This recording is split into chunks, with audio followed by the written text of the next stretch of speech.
So this morning I woke up and a water bill of £175 has dropped on my doorstep. I think that's quite a lot because apparently Oxfam can supply a whole African village for just £2 a month. Oh, God. What?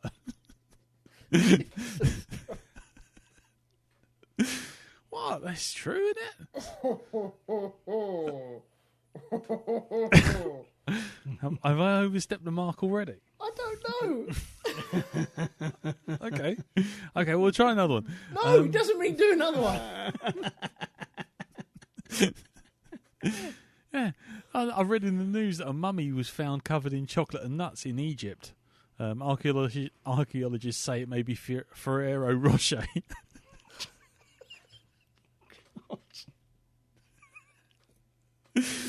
Anyway, hello everyone, and welcome back to Black Dog version 2, episode 62. I'm Lee. I'm not Darren. No. And I could be Jim. And I could be Elton.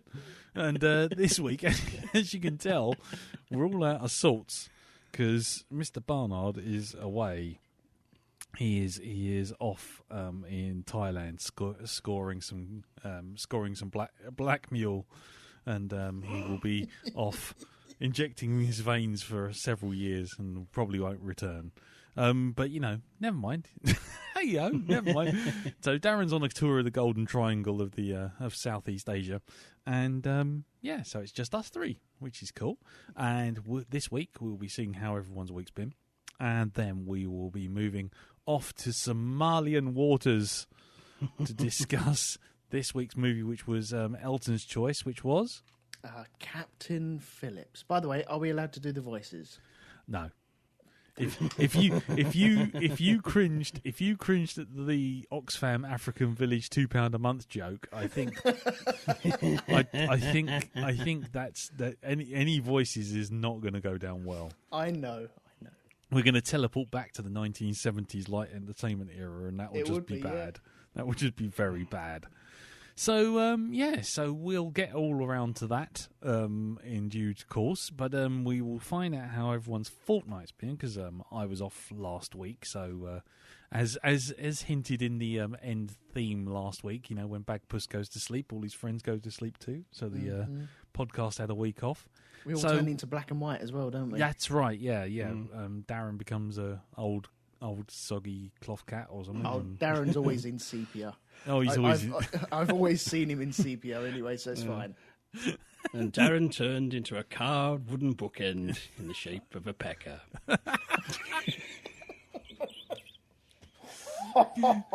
The funniest bit is we can say what the fuck we like, and he's never listening to this, is he? Never. We always thought that clicking was his knees, but it's actually like the film reel just clicking around whenever he's around. Yeah. It's that sort of slow wind-up clock noise. Anyway, so we'll see how everyone's week/fortnight's been, and we'll start with you, Jim. How's it been, sir? Well, a bit up and a bit down. As I seem to say this every week, but that's probably very reflective of my lifestyle. Yeah. So as regular listeners know, I've been essentially pouring a pint into a half-pint pot every week, work-wise, by trying to do what I normally do, but also been renovating and clearing out my late friend's house. And it turns out, trying to do this while there's also a heat wave on, with the lack of sleep and working in 30-degree temperatures, not great. And basically, I came down with a bad case of hit the burnout wall. Oh, you've been burning at both ends, haven't you? Yeah. Yes. I mean, often, working 10-day stretches to try and get things done, and I'm trying to wrangle different people in a pandemic to turn up and fucking do things. Yeah. And all kinds of stress. And, so it did get to a point one morning the other week, I got up, went to make some toast, there's no bread, and just had a meltdown. And Teresa said, "You're going back to bed, you're not going anywhere near the house for the next few days." Yeah. I am fine. I've had a bit of a rest, as much as I can.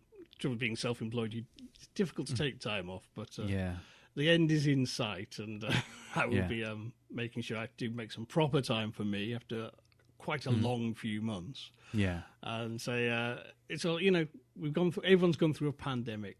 We've all had, you've got background stress like you won't believe. So, learn from my example. Don't be an idiot. Don't be a Jim. It's all right. Take time out. There's a goddamn pandemic on, and we're in the hands of morons who can't handle it, and it's going to go on for a bit longer. So, fuck it. Be good to yourself. You want to get pissed? Do it. Who cares it's Tuesday? Who cares it's 10 in the morning? Do it. Well, that's handy because I've been like that all day. Thanks for that, Jim. I'll take that validation. Oh, you got my permission. There we go. Yeah. But so after that, having some days away and just rebalancing. Yeah.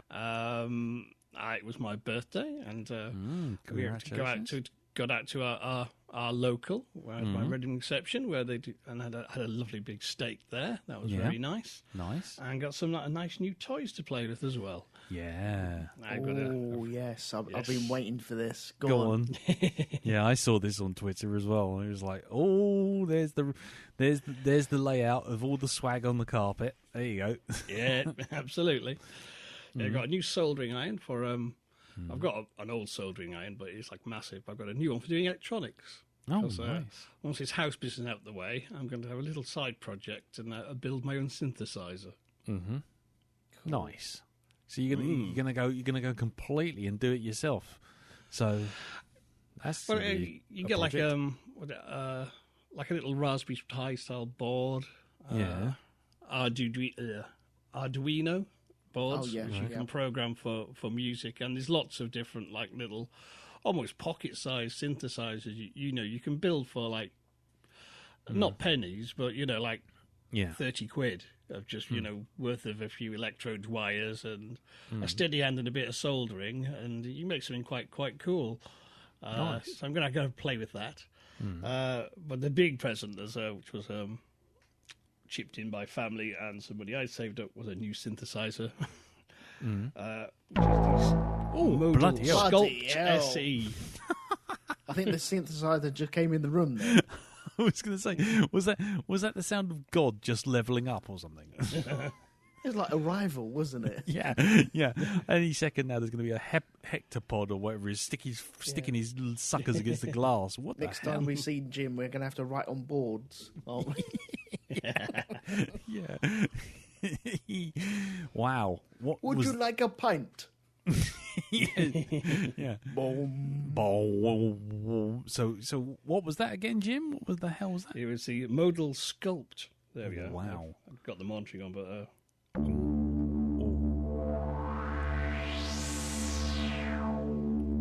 there's lots of nice things like that.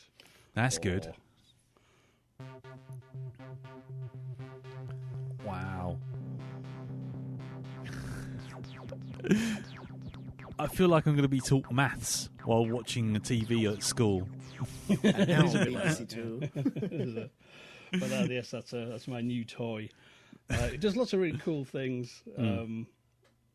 It came out as a Kickstarter originally. All right. And it was like 280 quid when they actually put it to the shops. And then earlier this year, they decided they'd do a second edition where they added some new features and they tweaked the layout and gave it a redesign. But also released it for 170 quid. Blimey. But currently there's a sale on, and so they're 140. And I've had my eye on it for ages, and it was kind of, when I saw the price of 140, it goes, that's where the birthday money's going. There you go. I can't miss that. Yeah. But it is a great little machine. It does lots of really sort of fun stuff other things don't do. It's quite quirky, and it'll keep me busy learning how it all works. But I'm very pleased, and it's a lot of fun to play with. Can I ask, when you're mucking around with that, and I don't know if you've got headphones on or it's going through speakers or anything like that, but you'll be mucking around, I'm guessing, and all of a sudden you make a noise, you'll be like, oh, how did I do that? How did I do that? That was amazing. And then you spend the next half hour trying to work out how you did it, and then you do it again, and you're like, oh, there it was there. What did I do? Hunting down the happy accident. Yeah, the happy mistakes that you make along the way. Yeah. Well, so with this one in particular, the way it's laid out, it's got like a companion app, which actually shows you all the waveforms, so you can actually see all the parameters you're tweaking on actual graphs and charts and things, which is quite handy, so you can actually picture and see what you're doing. Yeah.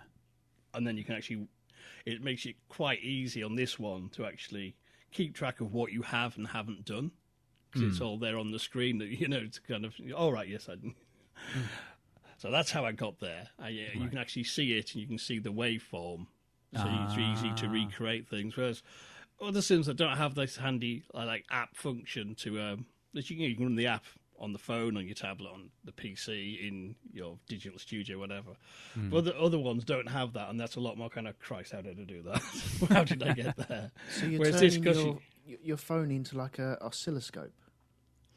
Well, more than that. I mean, this one you've got kind of, it'll show you like, because this has two oscillators, so there's two waveforms which you can morph, and it shows you on the app what the actual waveform looks like, and there's several different envelopes. There's LFOs, which are all like, so you can see sort of charts of how you've literally are affecting them in real time and shaping the sound.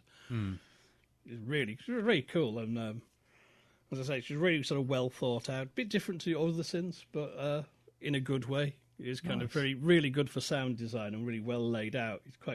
It's quite eccentric and different to other things, but I think actually once you understand kind of how the knobs are laid out, it becomes very intuitive quickly. Euphemism. Sorry, you were having a conversation. Who wants to know how your knobs are laid out? Sorry. So you're going to have the Library of Dreams and the Library of Trance as well. Yeah.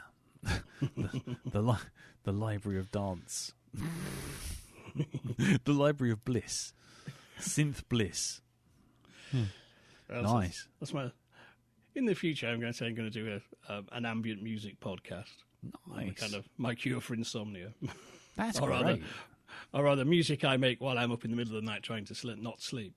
Yeah, no, why not? Do it. Yeah, stick it on SoundCloud and start monetizing that shit. You do well. Or I'll tell you what, do music for dogs or music for kids to get to sleep. You would make a mint. Yes.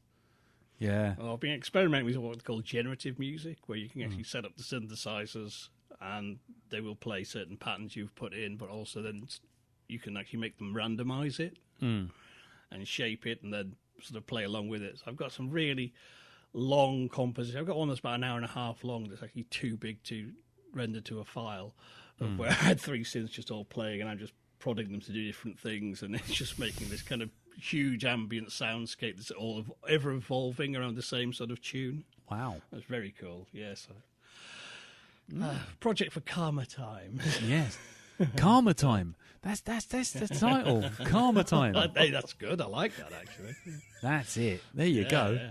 Yeah. It works. It works on two levels. Karma I'm worried that there seems like a ball roll in here. Definitely. I feel like extraterrestrials will be picking it up soon and going, "Oh, let's head over there." Yeah. You're going to be like the real world Bill and Ted. You're going to bring world peace using your synths. That's the dream, baby. That's it. Go for it. Karma Time. Music for the end of the world. Yeah. Yeah, that's it. You could do an anti-vax version, so that people who wanted to be protected from COVID without getting vaccinated, and it could just be a bunch of crazy squonks that make no sense. Yeah, the waveforms are very pointy there, aren't they? Yeah, very sawtooth. Yeah, they could hurt themselves listening to that, couldn't they? Oh, what a shame. There you go. But anyway, okay, cool. Well, sounds like something to listen out for. I did like that. 8-bit chiptune sort of wow thing at the beginning, though. That was very nice. Yes, very good. Very cool. A lot of fun. Nice. Hundreds of presets yet to play with.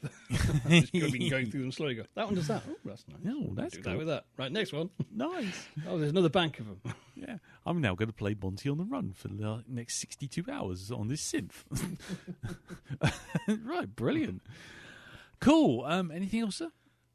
Oh, that's it for me. Okay, fine. Okay, we shall move on then to Mr. Elton, sir. I understand you've had quite the fortnight or the week or the events. Go for it. I'm going to start with the shitty bits. Well, the shitty bit, it's because of all this COVID and stuff like that, people are using it as an excuse, aren't they, etc., and trying to save money, and now I've been forced... I know millions of people had this before, but now we've had this come across our table that we've been forced into, you sign this new contract for your new overtime status. And it is properly shoving it up our wazoos. Is it? Yeah.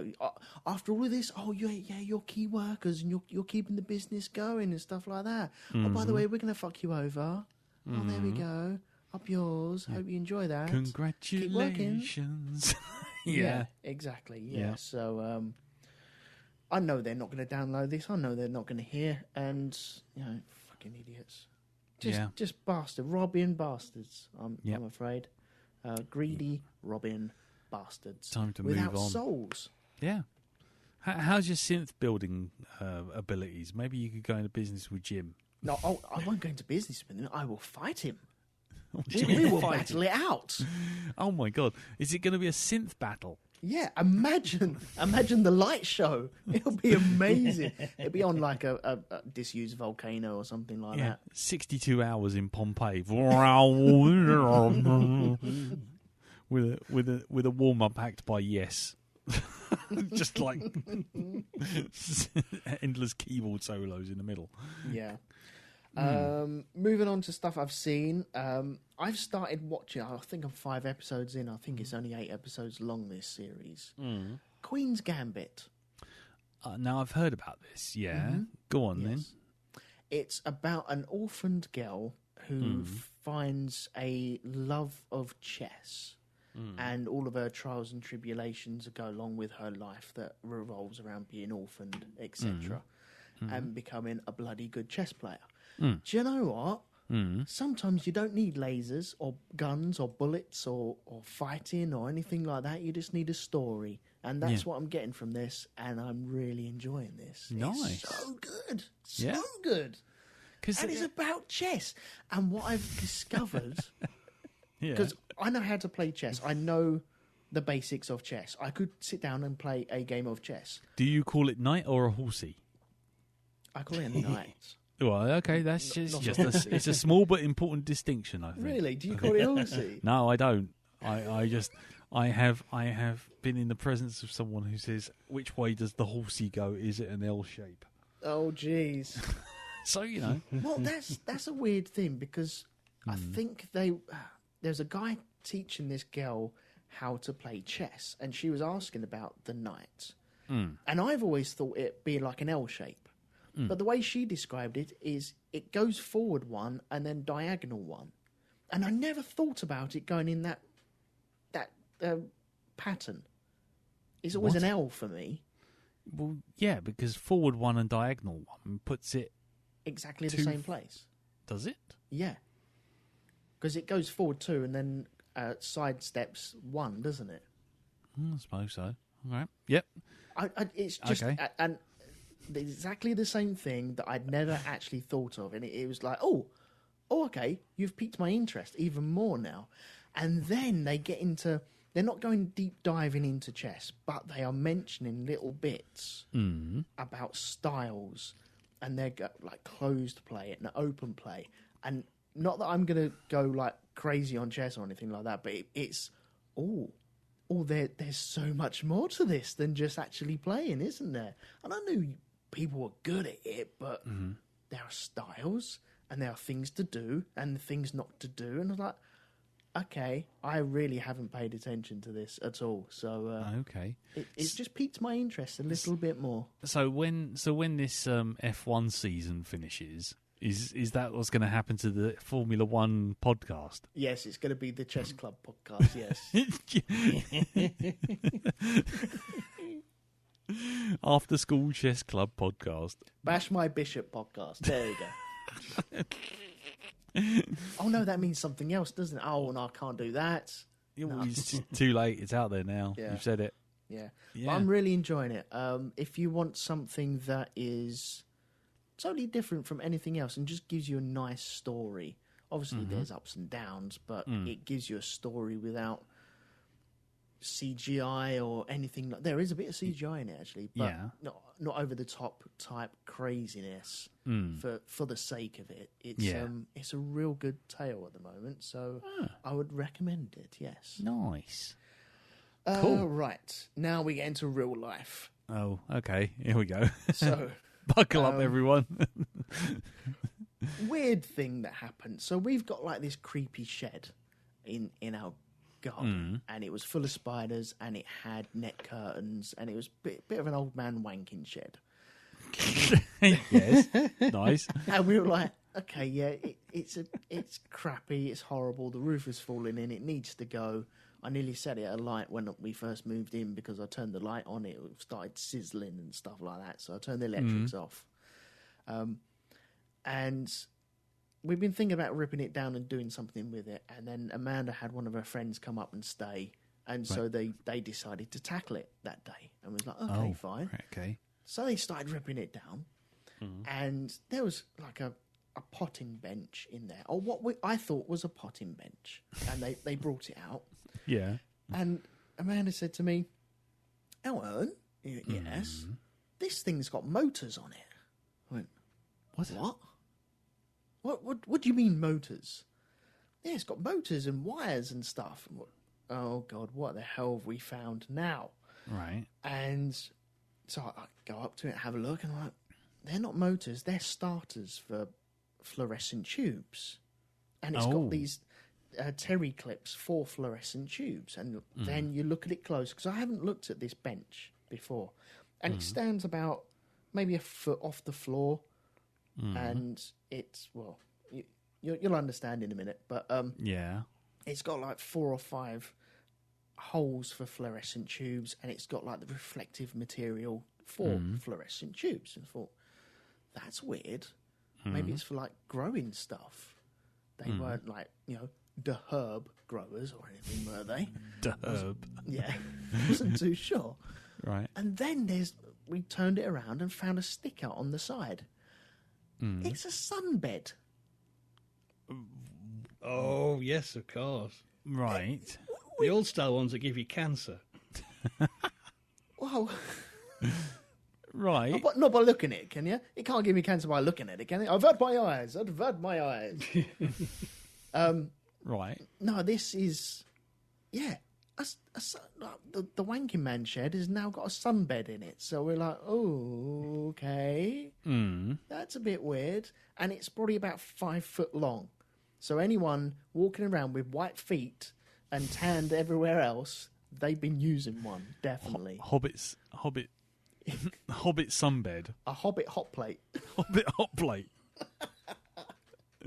Nice. Hobbit hot plate, I like that. Yeah, that's weird. That would be the title this weekend. Yeah, definitely. If we were still doing that. Yeah. Hobbit hot plate. Yeah, so we got like a sunbed in the shed. So that was weird. That is weird. Also, I don't know what way to do this. Okay. Have I got to put a marker in? No, we don't have to put a marker in. We have bats. Right. In our, is that fascias or soffits? Soffits, in the soffits. Okay. Euphemism. Your bats in your soffits. Yeah. Nice. Now, painful, but yeah. We've seen bats flying around before, and they're fine. We've had them in the whole old house as well. Not staying in the old house, but flying around the garden and stuff like that. And they're cool little things to catch at dusk, trying to get all the insects, etc. But we noticed like little mouse poos everywhere. But they were high up on the wall and being caught in spiders' webs. Yeah. And then we saw, well, I think it was Kimmy that saw one come out of one of the soffits. And she's like, that came out of there. And so we looked, and then we saw another one, and then we saw another one, and we saw about 12 come out of this little area. Right. So we definitely have bats. And they have more rights on my house than I do now. So that is really good to know. What? What do you mean they've got more rights? Can't get rid of them. Why not? They're protected. what are they going to do? Call up the RSPCB or something? What am I going to Call do? me. I am the knight. Yeah. Yeah. So, thank you guys. I am now Batman. Thank you very much. That's it. Batman. I knew it'd happen one day, and here it is. I thought it might be on the big screen, but no, it's just in my garden. But Well, so you're good. So you have bats in your belfry. yeah, that's right. Yeah. So Nice. we're looking into how we deal with these. They're not in the loft, which is nice. We don't want them in the loft. That would be a bad thing. Soffits, I think we can deal with because they're just going to be in a little enclosed space, but kind of hiding away there. And, Yeah. You know, we'll deal with them in a way that we can, which won't include taping up the hole because that would be bad. I won't do Very that. bad. Yeah. That would. No, I Very wouldn't bad do that. recording to say you're doing that as well. Yes. No, don't worry. I'm not going to be doing that. Yeah. That is normally called evidence. If you're listening to this in the court of law, honestly, Gov, I didn't do it. And I told everyone not to do it as well. I'm not going to do that. I think you can speak to the Wildlife Trust or the National Trust or something like that, and they will move them. Okay. I'm pretty sure about that, but I mean, you know, I'm not an expert by any means, but I'm pretty sure that if you have bats in your house, Yeah. Okay, You I'm can going to get give rid the listeners some homework to do. What we do haven't I even do? got. We haven't even got feedback for the bloody last podcast, and that Yeah, was it's 2 true, weeks yeah. ago. So you got no chance, mate. No. What do I do though? What do I do? So we're looking into it and find out what we can do. The other type of animal problem that we have, because we've had ants, we've got bats. I've got one of the lights in the conservatory is now not working, and I was like, okay, so I took all the wires out, tested all the wires. I got juice on one side, haven't got juice on the other side on one switch, haven't got any juice on this switch that controls the lights in the conservatory. It's like, okay, it's further back, isn't it? So I went back to the fuse board, took the cover off, and poking out from in the middle of this fuse board are two little feet and a tail. All I was right. like, I wonder if that's the problem. And we got a little mouse that was living in there until he touched Earth after touching a live wire, and then blew his shoulder off, which was grim. So Yeah. A tip for the top for the listeners: don't ever use a mouse as a fuse. It's not, I think that's what you're basically telling us. That's the thing. That's the takeaway from this. yeah, he turned himself into a fuse. I'm sure he went pop like popcorn, but it was a grim find. He had it was a warm reception. Did it smell like grilled cheese? I think he's been there some time. Okay. He was definitely there before we moved in, and this is the first time I've taken this cover off. So I had to turn all the electrics off, get him out safely, etc., without blowing my nuts off. And Presumably he has been powering your home for the last X amount of months until he's just burnt off, is what you're saying. I think what happened is he's got into this fuse box and the buzz bar underneath that connects all the fuse lights. So you have your electricity coming into your main switch, your RCD main switch, which then out the bottom of there you have a bar that goes to all the other RCDs. Okay, and it's a big bar, and it's exposed. It's covered in like plastic. It's quite an old one, but it's exposed. And what I think is this mouse has climbed over this bar, which is fine. If he's only touching this bar, everything else around him is plastic. Apart from the armoured cable coming up, which terminates with like a big earth connection. And I think he's gone, I think I might just venture down there and reached out his hand and everything's gone in slow motion. And then he saw white and then he didn't see anything at all because he was blown into 2 pieces. Well, so at some point, the old owners probably had, oh, that's tripped. Why is that tripped? Oh, turn it on. Well, it hasn't tripped again. Brilliant. Yeah. And that's it. Problem solved. Problem solved. Yeah, the sound of the squeaking didn't bother them for at least a millisecond. Exactly, yeah. So, poor little squeaker. We knew him so well. So I had to remove him, which was fun. But that's not the source of the problem with the light, so I'm going to have to wait until Jacob goes to uni and then rip up his floor in his bedroom to find out where this wire comes from. Yeah, is it possibly a rat being used as a light socket, or or a possum being used as an entire fuse box, or I don't know, some sort of mammal, isn't it? It's going to be mammal and wires and stuff like that, isn't it? Yeah, a small capuchin monkey just holding 2 cables together. No, I hope not.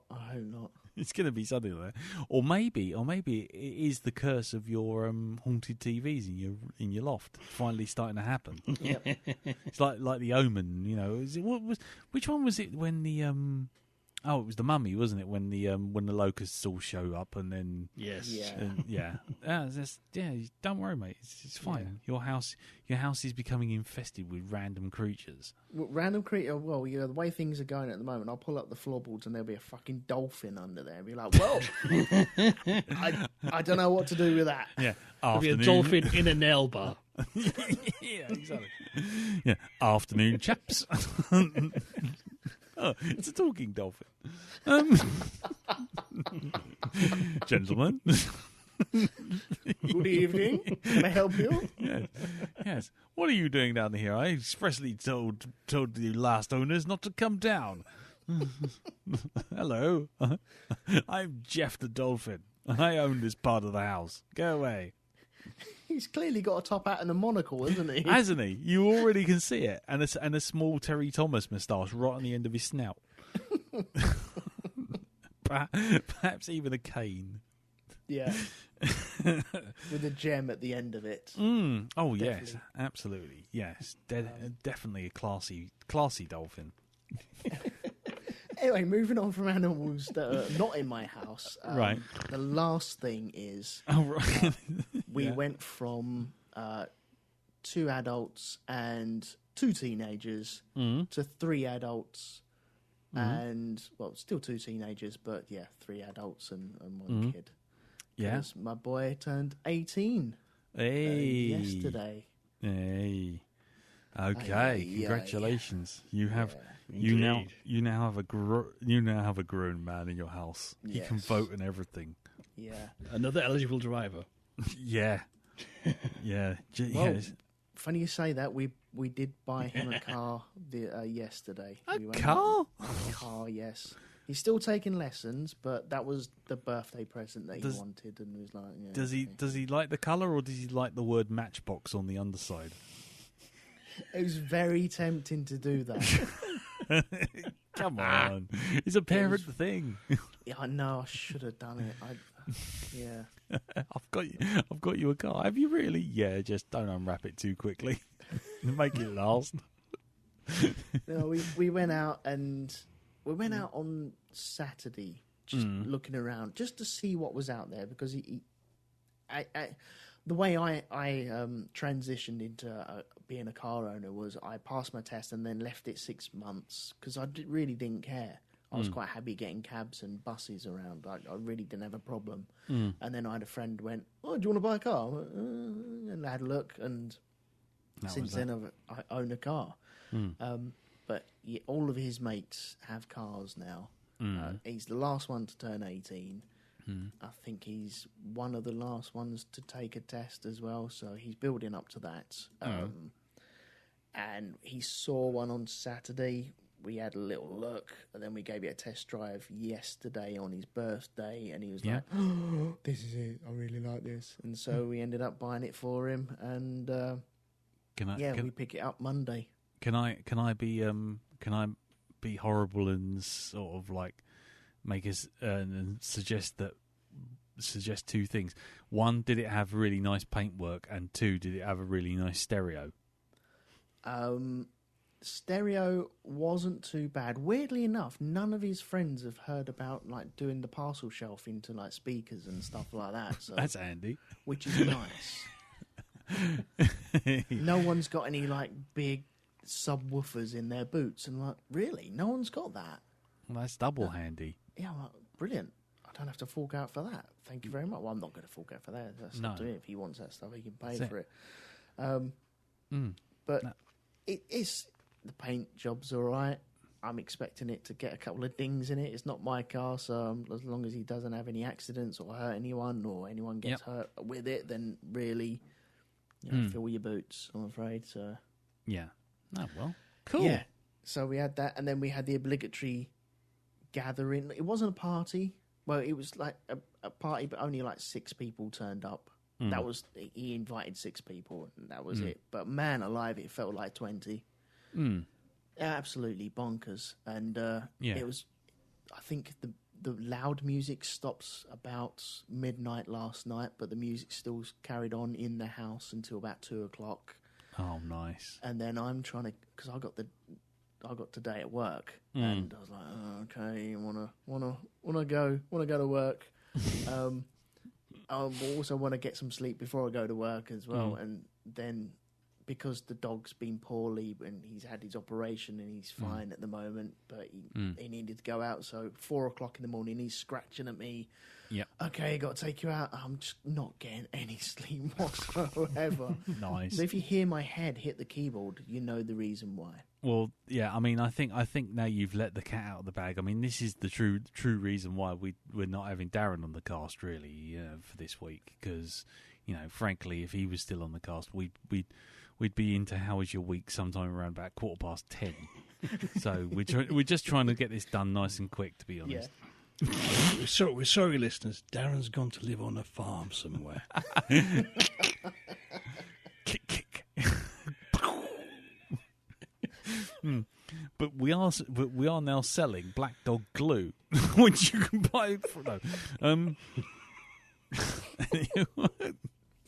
glue your own bum cheeks shut. Yes, using the Barnard glue method. Yeah.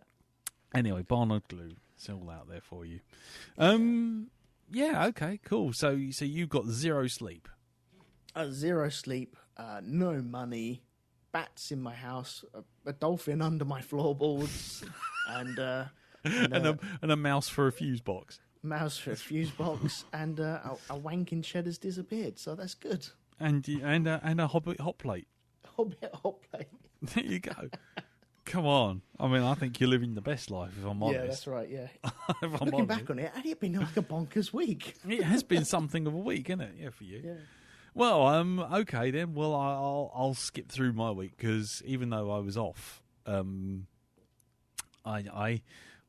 went down to Devon, to just near Dartmoor, or Exeter, and it was basically a place called the Manor House. Long and the short of it was it's a big gothic-y manor house. Gothic Gothic manor house, and it's got all these kind of like this hotel facility stuff all sort of bolted on the outside of it. And you just go in there and you sign yourself up for all sorts of stuff. So I did some air pistol shooting on the range, and a rifle range, and some archery. All for all preparing for the coming apocalypse. Really, it's just a survivalist retreat, really, if I'm honest. And it all came in handy because when dinner happened, which was kind of like it was like a buffet kind of thing. You needed those kind of weapon skills just to sort of get to the puddings. Fighting your way through past the other people. It's like, get out of the way. That's my raspberry roulade. Fuck you. But no, I mean seriously, it was good fun. I just could just relax and chill out, and I read a book by a friend of the cast, Jem Williams. Was it Dog Rose Dirt? Yeah, serial killer thriller. If you like your sort of like detective thriller, serial killer sort of with a slight Wicker Man edge, very slight though, very just tinged. Then that's where it sort of sits as a genre book. You know, there's a killer that's coming from potentially a rather strange cultish place, shall we say? Cool. I read it through the week, and that was all right. That was pretty cool. Got through my first. It's funny. It was my first book I've read, text wise, out in probably about 3 years. If I'm honest, it was quite strange to go back to reading an actual book. Yeah. Do you normally do like the audiobooks then? No, well, I've had a couple of audiobooks, but I mean, it's been a long while since I've read any books. I think the internet's sort of atrophied that part of my brain that focuses for more than like 10 minutes on the screen or a book or anything. You know, it was quite nice just to be able to sort of pick a book up and just sit and read for a while, which was quite nice. I actually sat in a bar with some beer while the kids and Carol went off and did their things. They all went off and did crafty things as well, and it was just nice. It was just nice to chill out. Other than that, this week I watched a film.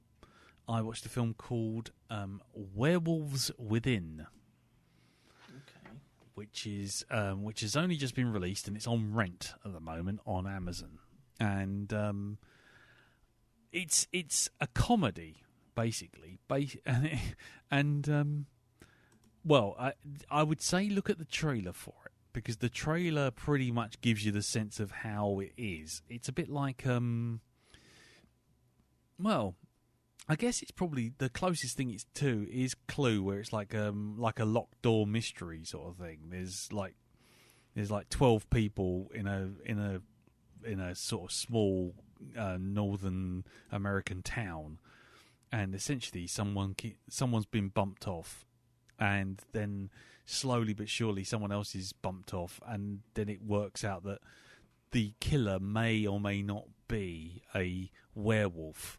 And because it's such a small town, everyone's hiding away from this werewolf in the house where the werewolf is, and this werewolf can either vanish or has an ability to change back into a human being. So it's kind of like a murder mystery, but it's got this weird, crazy kind of comedy. You know how Clue kind of ramped it up and went sillier and sillier and sillier and sillier and sillier, and you just like, where the fuck is this ending? Where is this going? What is going on here? And it kind of does that. It starts off being a bit sort of Northern Exposure. I don't know if anyone saw that. You know, those kind of, that kind of small town quirky characters. Everyone's got their own little quirk. Right. Being slightly weird and funny and that sort of thing. And they've all got their own little tics and quirks and a bit mad. And there's like this park ranger who's kind of just moved into town, and he's a complete wuss, and he's such a wuss that he when you first see him, he's driving up the road and he's got a "How to Man Up" tape showing him how to drive down the road and yell at people. He's that kind of quirky humour. But by the time it gets to everyone trying to work out who the werewolf is, and it turns into a bit like The Thing, everyone has to keep everyone else in line of sight in this little house as the storm moves in and all this kind of thing. And like I say, it was good fun. It was good fun, and I enjoyed it for what it is. And it's only like 90 odd minutes. It gets in and out pretty quick, but there's just a point where, in about 2/3 of the way through, where it's clear that the writers obviously had a couple of tokes of something a bit stronger than a cigarette, and suddenly went, you know what, that'll be really funny. Yeah, that'll be really funny too. Let's make this, and they just make this really funny, and it just kind of goes way off the rails in just trying to be crazy. Right.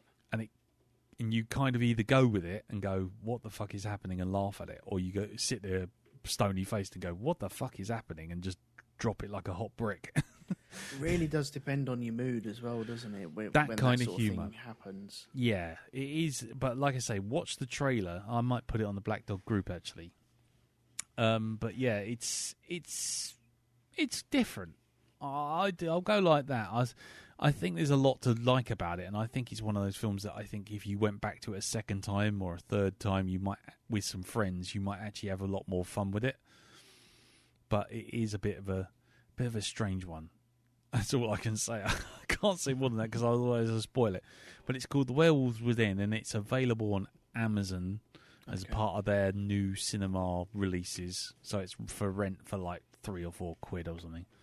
Oh, you have to rent it for. Yeah, because it would have been in the cinema. It's an IFC movie. It was going to be in the cinema, and it obviously is one of those ones that got hit by the pandemic and the releases and all this kind of thing. It's obviously too small to wait, if you know what I mean. Yeah. So it's just gone straight onto video on demand. Other than that, that's been my week, really. So it's now time to wrap it all up and go over to our review, which is this week's movie, which is Captain Phillips. Yes, I'm a pirate. Ha-ha. Roll the jingle. Do what you want, 'cause a pirate is free. You are a pirate. Land ho! Yar, fiddle-dee-dee. Being a pirate is all right with me. Do what you want, 'cause a pirate is free. You are a pirate. Yar, har! Wind at your back, lass, wherever you go. Blue sky above and blue ocean below. You are a pirate. Ha, ha, ha, ha, ha. You are a pirate. Right, so Captain Phillips is a 2013 American biographical action thriller film by Paul Greengrass, inspired by the 2009 Maersk, Alabama hijacking. Is it Maersk or Maersk? I can never bloody remember. I thought it was Maersk. Yeah, I thought it was Maersk, but, you know, when you see it written down, you're always like, oh, hold on, it's got an A before the E. I'm all confused. The film tells the story of the eponymous Captain Richard Phillips, a merchant mariner who is taken hostage by Somali pirates, and it stars Tom Hanks as Phillips alongside Barkhad Abdi as the pirate leader Muse. The film had a budget of $55 million, and it made at the box office, watch him, $19 million and a set of sandals. Oh, nice. Elton? A boatload of money. There you go. Oh, nice. Nobody went for $30,000 in the safe and we'll just call it quits. No. I was holding back. I'd leave it up somebody else. It was right there. You could have gone for it. It was low-hanging fruit, gentlemen. Anyway. I have to start thinking about this before I actually turn the mic on, because it's one of them things where I'm like, oh no, I should have thought about it. Damn. Yeah. The box office itself actually was $220.6 million on its first release. Incredible. So it did really, really well. Paul Greengrass, by the way, for those of you who maybe heard the name, may know him from things like the Bourne Supremacy and the Bourne Ultimatum and United... To the Man of Bourne. To the Man of Bourne, yeah. Born Free. One born every minute. Yeah. Born in the USA. And United 93. So, so he's got sort of form with these movies with a sort of slightly documentary vibe with the camera work and a lot of action and tension. We'll go quick. We'll do a review of this, but before we do, we'll just do a quick round table, see what everyone generally thinks about it before we get into the discussion. And so, Elton, it was your film to pick, wasn't it? So we'll go with Jim first, and then me, and then Elton. So, Jim, what did you think of it? I really enjoyed this. The film sort of I'd heard about and thought, I might give that a go and not got round to.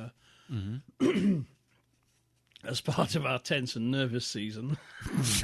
Yes, our unofficial tense and nervous season.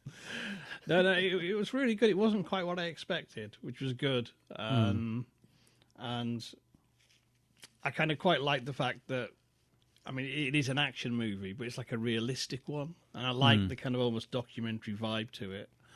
Plus, let's cut the chase. You can't go wrong with Tom Hanks if he's in the film.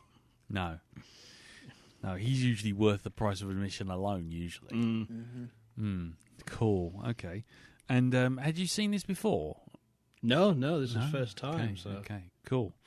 Okie dokie. Well, I mean, I'll just follow up with that by saying exactly the same thing. It didn't go the way I expected. It was only about halfway through when I suddenly went, I remember this. I actually remember this story in the news.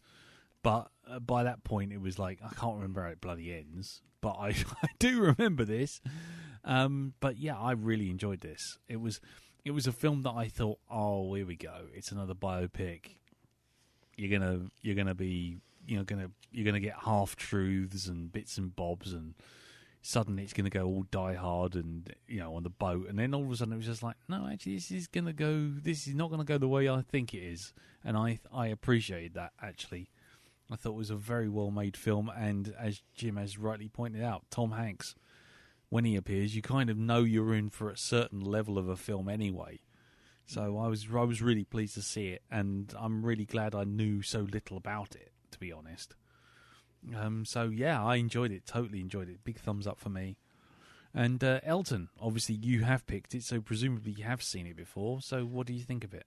Yeah, I'd seen it twice before, and the first time I was so tense. I think I took a bite out of the chair I was sitting on. Yeah.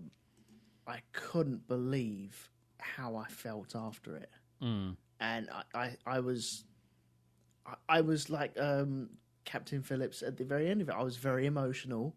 I had tears in my eyes because it does take you on a really rip-roaring, tense ride, even though not a lot is really happening. There's a lot going on, but we're getting into what's actually going on. But I felt so tense at the end of it, and it was such a release. The final moments, that it was like, oh my God, what did I didn't just witness, I experienced that. I felt it the same way, and I felt it again this time round. Yeah. It's a film that I just watch on my own with a box of Kleenex next to me. Not for them reasons. Steady. Just to Not like wipe that. away the actual tears. Because, man, it just gets me every time. You're right, with Tom, most, I'd say 19 out of 20 films that you have with him are pretty Solid. say 7, 8 out of 10 type movies. And this, for me, is well up there. I think this is Greengrass's one of his best ones as well. Because I've done The Bournes. I know he did 2 of The Bournes, didn't he? Yeah, he didn't do the first one. Did he? I thought he did the first one. No, he did Supremacy and Ultimatum. Did he? Oh, okay. Yeah. I can't remember who did the... Born Supremacies, that's the first one, though, isn't it? No. What's the first one? The Born Identity. Identity. Yeah. Oh, okay, yeah. Okay, yeah. Well, I like them anyway. I really like the first one though as well. Yeah, the second one is the one with the really tense walking through with Paddy Constantine in Waterloo Station, isn't it? Okay, yeah. And it's like every single angle of every single person could possibly be a killer who's going to come and pick him off, and it's just like, yeah, which had an interesting vibe with this one actually. It's sort of like that endless tension, even though nothing's actually happening on screen. You're just like, any second. Yeah. It's just the atmosphere that builds up around there, isn't it? Flight 93 as well. That's incredible. God, that absolutely incredible. I've tried 22nd of July. Is it 22nd of July that he did as well? That's about... Yeah. Is it Norwegian or something like that? That's the one. That's That's the one about the psycho, the right wing psycho who went gun crazy on that island with all the kids. Yeah, that's it. Yeah, I can't imagine watching a film by him for that. That might just go one too far for me. I might just eat my own face just through tension. I started watching it a little while ago, and I think I got about 20 minutes into it, and I was like, it was still building up at that time, and I think I had to be somewhere else. So I just have never really gone back to it and revisited it. But normally you get like a good movie with him. I think Captain Phillips is his strongest one, though, by far. I haven't seen a few of them, but I think he is definitely the strongest one. But overall, I really, really like this movie. I think it's really good. And I was umming and ahhing. These 2 weeks have been long 2 weeks because I was like, will they enjoy it? Won't they enjoy it? I'm not too sure. Will I enjoy it? Why did I not waste my choice? But did I waste my choice? Should I have gone for something different? But when I sat down and watched it, it's 2 hours of really hard graft, but man, it was really worth it as well. Yeah, this is probably the best place to kind of kick off with the discussion, isn't it? I mean, these kind of films, I mean, all of these films we've done this last few months, I mean, have generally been what I call anxiety movies, haven't they, really? Yeah. Just massive anxiety and tension movies. I mean, and I think it's been unintentionally so as well. I Yeah. don't think we all turn around and say, "Oh yeah, let's all make everyone feel uncomfortable while we're watching these movies." Yeah. Who can pick out the next most uncomfortable movie? I know. I think someone on the Facebook group actually made a joke about that. It's sort of like, what's next? Irreversible or something. Right. And if you've never seen that, don't. It is a good film, but just don't. But I was going to say, do you find films that this tense, like especially this movie, that enjoyable, or do you find after a while you sort of like you almost want to look away just to have a breather or switch over the channel or something? I think I really do enjoy them. It puts you on a journey, doesn't it? Providing there is a journey, I think that's the key thing. There's some films that get very tense, but they end up just sort of grinding your face in the pavement. Yeah. Yeah. Nil by Mouth, I'm looking at you. Oh, God, yes. Oh, brilliant Lord. film, but fucking hell, just... I think you can be very, very tense, but provided there is... You need some sort of release. And yes. as long I think it's very easy to be grim and pile on the tension, but if you never have the release, it's kind of like you've not finished the story. It's just pointless. Then that was just you think, God, well, that's just unpleasant and tedious. Yeah. Ultimately. Yeah. Whereas this, I think, is a textbook way to.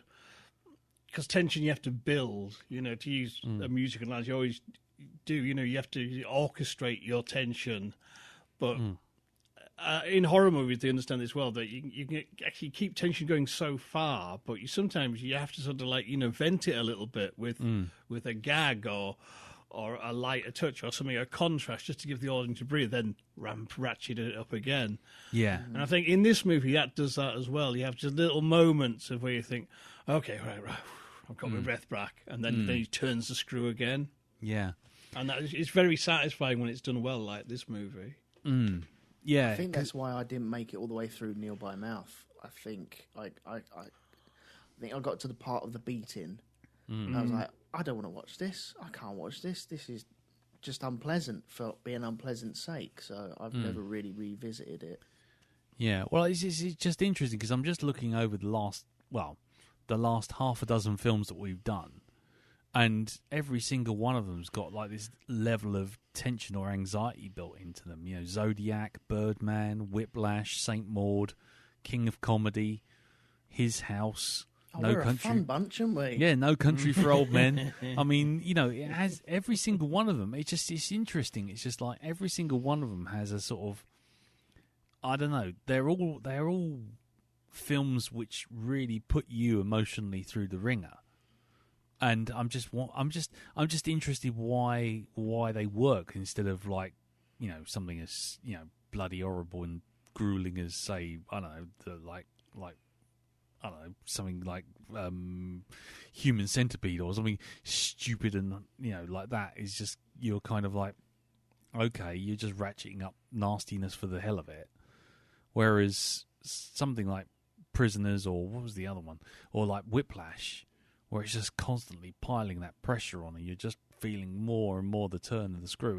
And now with Captain Phillips especially, you're just sitting there kind of going, why am I, in some points you're sitting there going, why am I putting myself through this? This is really, really stressful. Yeah.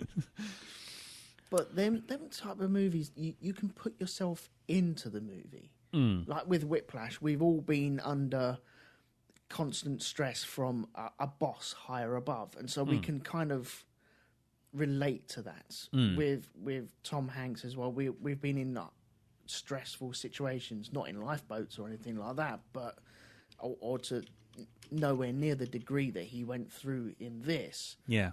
But we have been in stressful situations. We've had tension. We've had stuff. But then again, it's Human Centipede. I've never had anyone sewn to my arse. So it kind of doesn't really... That you know of. That I know of. And yet. Yeah. I was going to say, one day there will be a stag do. Yeah. It's just like Simpsons, isn't it? Oh, this is the worst day of my life. No, correction. This is the worst day of your life so far. Yeah. But getting back to the film itself, I mean, how did you find all the characters? Because really it's a two-hander between Muse, the pirate, and Phillips, the captain. But everyone else seems to be sort of really pushed to the background. How did you find that? Did you find that helped just focus the movie, or was because the other characters are just kind of like the ship characters, you feel tense for them, but I don't know, they're not well drawn enough to make you care. I was just wondering how you guys felt about those other characters. Well, at first I thought, how they. How many of these guys are going to die? Yes. You know what I mean? It's kind of... because there's quite a few of them. You could have quite a body count. And that's one area that's kind of... I'm glad it didn't go sort of, that way. It is a deteriorating situation, but it doesn't end up being just a needless bloodbath and a lot of cat and mouse and people getting, popped off in ship's corridors. Yeah. What about you, Elton? Well, I suppose I didn't think of it as it could have been a body count, but now I look at it, it has the option of going that way, doesn't it? And yet it saves it for the very end. And that is the ultimate release, because you're waiting for something like this to happen. And it never really happens until the very end. Yeah. And all of a sudden it's like, pop, gone. That's it. It's done. Yeah. It's incredible like that. But with the actual other car, I like the way that we follow Captain Phillips and Muse or whatever his name is. I thought he was Muse, but that's... I was just reading the subtitles half the time, and so...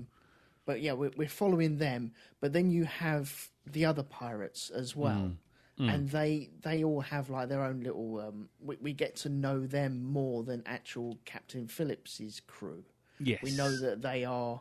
We know that they're there and they're working the ship, etc. And he...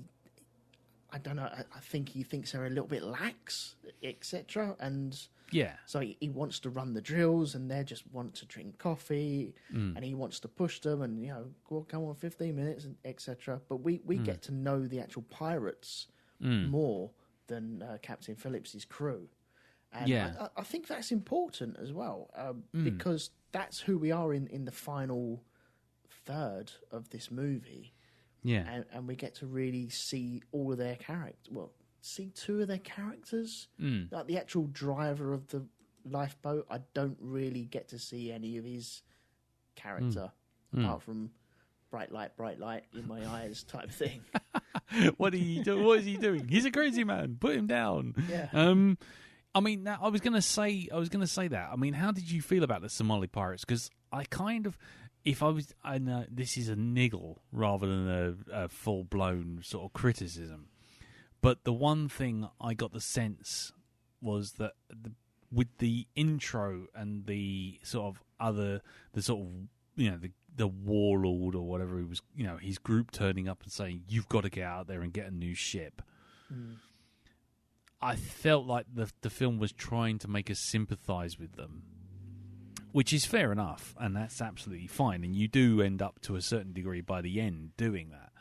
But it was the one thing I thought they tried it and then backed off, and you were kind of I was expecting to feel more empathy with Muse and his crew because they were put in that situation by other people. But in the end, when Phillips sort of does a runner and tries to jump out of the life raft and all that kind of stuff, and they just bring him back in and then beat the shit out of him, it's just like, no, actually, you know what? Snipers, have at it. 3, 2, 1, pop. And it was just like, and it was kind of interesting because I kind of felt like I was supposed to feel empathy for them, but then the film kind of reels it right back in again. How did you guys feel about that? I think it more just addressed quite neutrally, kind of like, this is the situation. This is where this is how this happens. On one hand, it's kind of, it's crime is the product of poverty. This isn't rocket science. It's very fucking simple. If you have deprived people, they'll do depraved things to survive. But at the same time, I think the film, as it goes along, the poor fisherman. But then he's boasting, I took a Greek ship for 19 million. Yeah. He's going, well, why are you a shoeless motherfucker living in a hut on a beach if you've got 19 million? Yes. Because you are thick enough to hand it over to a warlord, and he's going to pay you next week sometime, probably, after another job. Honest. Yeah, gov. And a lot of this, I just thought, this is fucking amateur hour. I mean, no disrespect to Captain Phillips, but, you wouldn't have had a movie if I'd been in charge of that ship. I know they didn't have firearms, but when that hose went loose on the side, giving them an opportunity to get their ladder up, they've got to stick their head over a parapet, literally. You have a couple of guys there with fucking fire axes, which I know they have on the ship. Yeah. Tink, and tink. you chop their arms off, and the first one falls back in the boat. I'll tell you, the rest of them would have fucked off quicker than you could say, "Oh, Johnny, no arms." I mean, and when they got on the ship, having seen there were shoeless bastards that you couldn't move for broken glass if I'd been in charge. I mean that's interesting because there is that thing of kind of like knowing that it was a true story, but also bearing in mind the kind of way it's filmed and the way it's kind of, you're waiting for it to happen. You're waiting for a bit of action to kind of kick off the way it's kind of being all dramatized.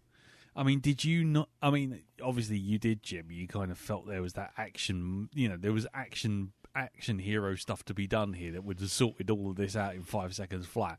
Because I was sitting there doing exactly the same thing, going, why don't you got a 200,000-ton boat? They've got basically some twigs with a jet engine on the back. Why don't you just run the fucker over? I mean, you wouldn't even felt the bump, if I'm honest. And but then I'm also sitting there thinking, well, yeah, that's fine, but these things are sort of super heavy and would take like a week to stop. Yeah, they take ages to turn. The actual manoeuvring it to create the wake was pretty clever. Yeah, but that's probably the best you can do with that kind of ship against little things. Because I mean, it's a lesson from history. The Spanish Armada. The Spanish had these huge fucking galleons. The English fleet were a ragtag assortment of often hastily, shall we say, requisitioned fishing boats. But they were small and quick, and they literally zipped round the slow Spanish ship, set them on fire, and fucked off laughing. Yeah. But, and that's the situation sort of, they had. I mean, the other thing, other than like playing fucking armchair general, kind of, I'd fuck these cunts up before they got on my fucking ship. You know what I mean? I've played too many fucking tactical war games and D&D. It's kind of, you've got a bottleneck situation. They can only get on the ship on that point. Fuck them up there. Yeah. But other than that, it was that kind of frustration, though. It's kind of like, the company knows full well there are pirates in these water. but have not allowed them firearms. Mm. We've got some hoses Yeah. and a little rule book to do some fancy manoeuvres, and that should take care of them. Yeah. It's like, thanks a fucking bunch. Yeah. Yeah. Well, that is the thing, but that's what I'm saying. Getting back to that sort of action movie versus documentary style. It's that whole thing of you're sitting there waiting for it to turn into Die Hard. You're waiting for Tom Hanks to beat one guy up on a stairwell and then go hide in the fucking air vents for the next 3 hours. I mean, did you find that, Elton, or were you sitting there kind of going, "No, go on, get him," or you were kind of like just going with it because it was, the story it was? I think the first time I watched this, the moment that they get on board, because you have series of tensions and releases, and you can see them chasing, and then they fuck off, and then come back with two motorboats or two engines on their motorboat type thing. You're like, wow, they got double the power. This is going to be amazing. Yeah. And the cat and mouse chase is on again, and you're building all this tension once again. And then once the ladder goes up, and then you see them on board, and they set foot on board, you're like, that's a kind of release because now they've done that. I know that's probably like the end of Act 1, isn't it? Of actually getting there. But that's like, okay, here we are. Right. I'm trying to remember exactly what other movies kind of do that as well. There's one that I'm missing on that you kind of get to a point where you're on a certain point. You see boots on the ground, and then that's it. Okay, right, that is the end of Act 1. Here we go. This is the story from here on. It's a bit Private Ryan, isn't it, in that respect? You kind of get that sort of like the Omar beach landing. Yeah. You're sitting there going, oh, and then finally it's like they get past it and you're like, oh, thank fuck. we need a typist. Has anyone got a typewriter? I've got a typewriter, sir. Okay, brilliant. Fine. You're with me. Yeah, exactly. Yeah, that type of thing. Yeah, it's... Yeah, you've had your release, but getting onto the boat, it is stressful, etc. It's annoying that I can't see a company giving them weapons because that is in now that the world that we live in, the pirates would be suing for injuries. Yes. Even though they're boarding a ship that they shouldn't be boarding on, that it's trespassing, etc. But there are laws, there are rules. You can't just hack people's hands off. It's one of them things, you can't do it. Yeah. I've lost my train of thought now. What was the question? I forget. I was just going to say, well, after what I mean, the film is, Paul Greengrass is a action director, and he's directed it in a very action movie fashion, and. As me and Jim have just kind of illustrated, Jim's like, well, no one would get up on that fucking barrier if they're going through a single choke point. I'd fucking have them and glass would be everywhere and all sort of thing. And there's me going, why didn't they just turn the boat around 90 degrees and run them over? And it's like, well, yeah, that's true if we were in an action movie. However, this is real life, and so you can't do that, And I was just wondering how you felt about that because, you're watching an action film directed by an action director. Yeah. But you're watching real life events. So instead of being like a documentary, now you're feeling like you're just watching an action movie. You know what I mean?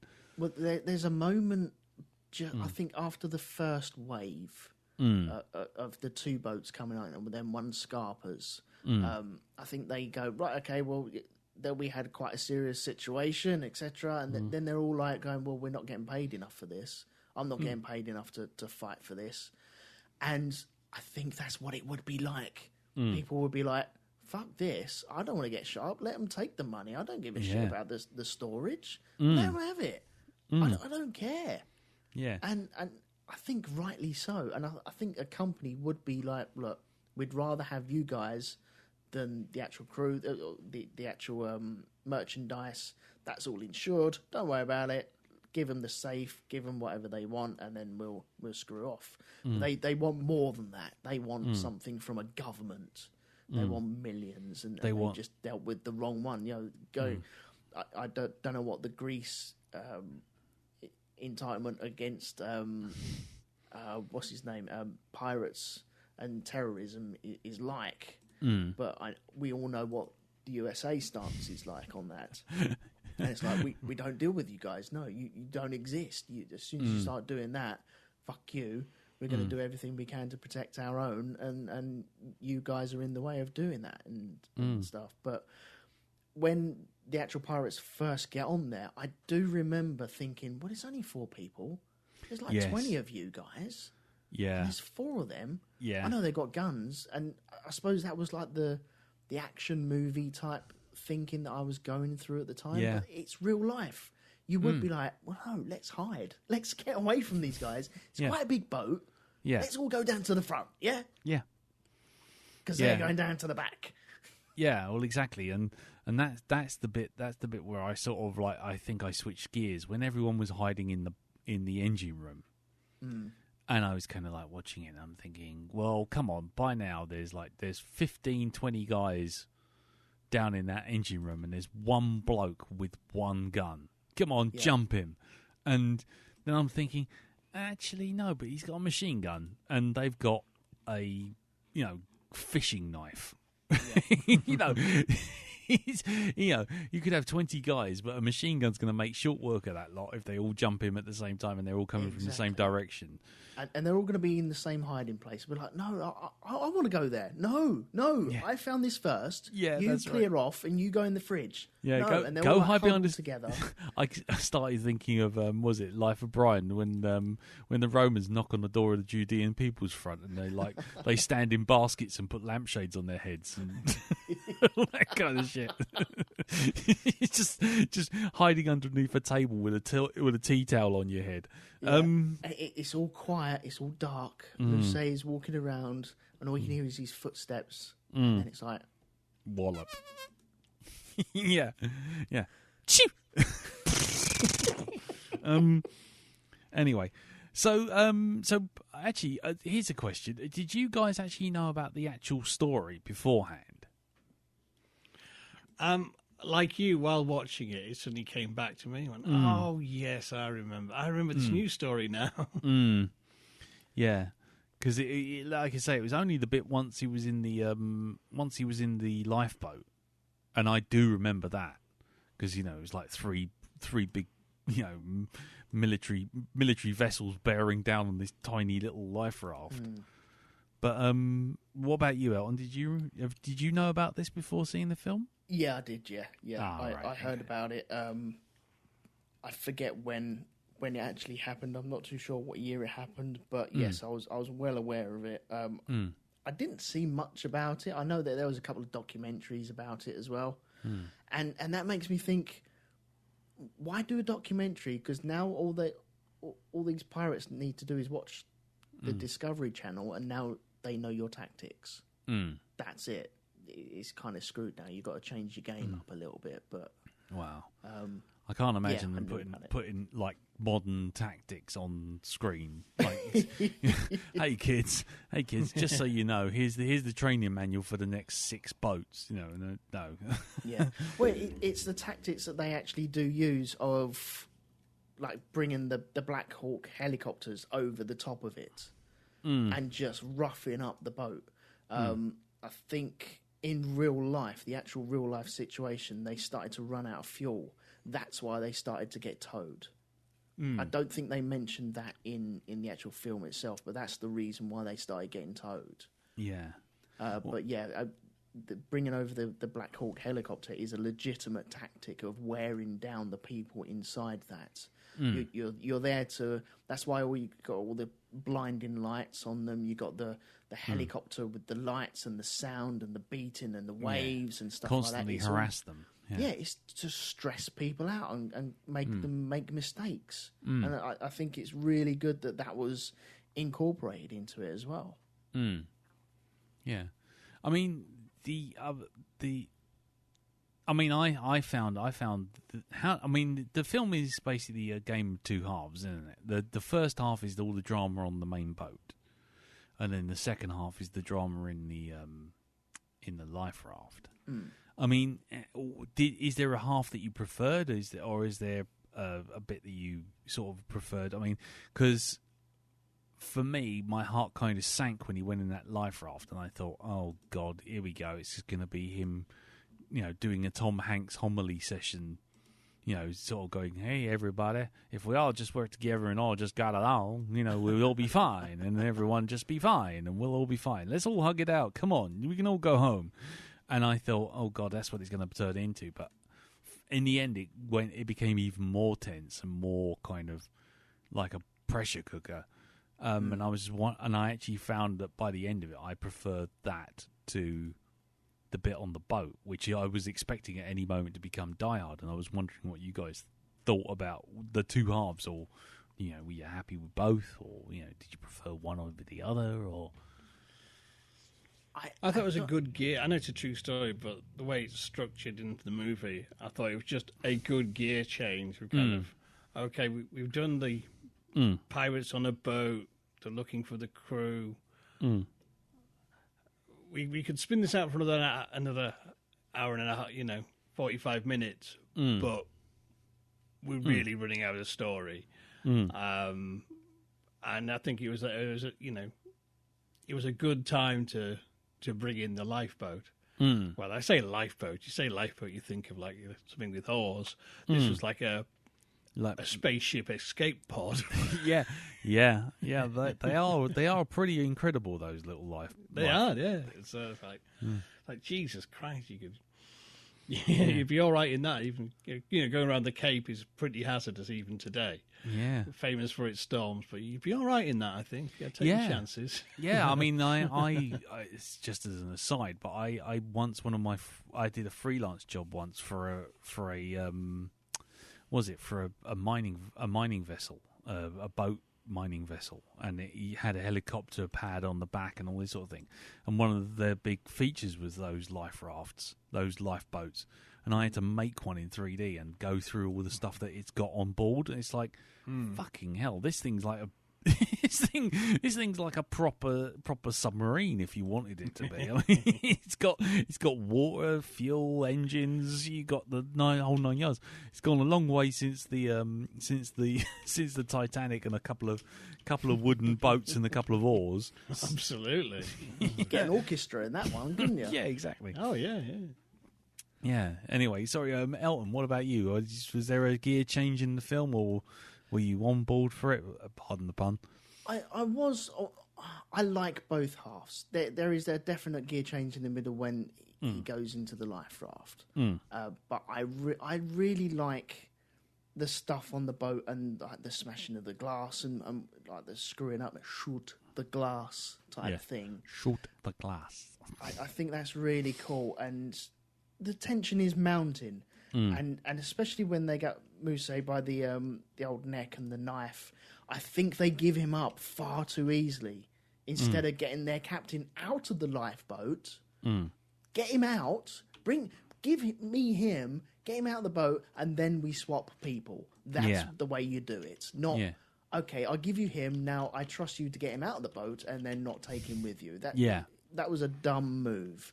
But I think there were people under stress in a situation that they're not prepared to be in, they don't want to be in, and are forced to make rash decisions. They want their captain, they want this to be over, etc. And so I can understand mistakes creeping in there, but I really like it is a good gear shift. The one thing I don't know if we got from the film, though, they were out in the lifeboat for 4 days in real life. 4 days. I know we saw the sunset and rise once, maybe twice, but 4 long days of that.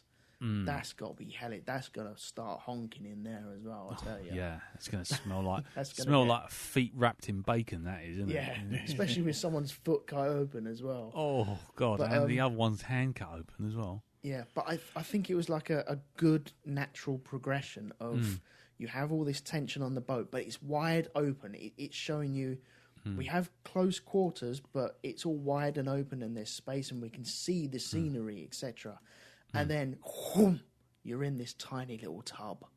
And we don't... I think there's only one shot of like the Marines landing on the actual frigate type boat, the big Captain Phillips' boat. Yes, that one. There's only one shot of like the aftermath of that, and I really appreciate that because that wasn't the story. The story is with the pirates and then Captain Phillips. Because it has kind of changed. Yeah, the odds have kind of... They haven't shifted, but it's become more intense. You remove a lot of people, and even though the pirates were outnumbered, they still had the upper hand because they had the weapons. But then it gets really intense. Like you say, like it is a pressure cooker, isn't it? And you can really feel that rising. Yeah, it is. It's one of those situations where you know that if you stay quiet, it's still going to get worse, and if you say something, it's just going to aggravate them further, and it's just like that. That's a horrible situation. I couldn't imagine being in that situation because you just don't know. You can't rely on anyone to even understand your motivations, like when he tries to write the note for his wife and all that kind of thing. And it just kicks everything off. Yeah, you have the obvious things of, oh, let me help your friend type thing. And you're always going to have that, aren't you? Yeah, my crew has caused this problem, and let me help him. And you always have the, I forget what his name was now. What was the guy's name? Sorry, hang on. I'm just trying to find the character's name. Najee, I think it is. Like the guy with the wide eyes. He'd always do like the wide eye thing. Oh yes, the crazy guy. Yeah, and that was Captain Unstable. That's it. Yeah, I was going to say I was going to make a screwdriver joke because you had Captain Phillips, so we had Captain Flathead, but he's definitely Let's make Alan Key. Yeah.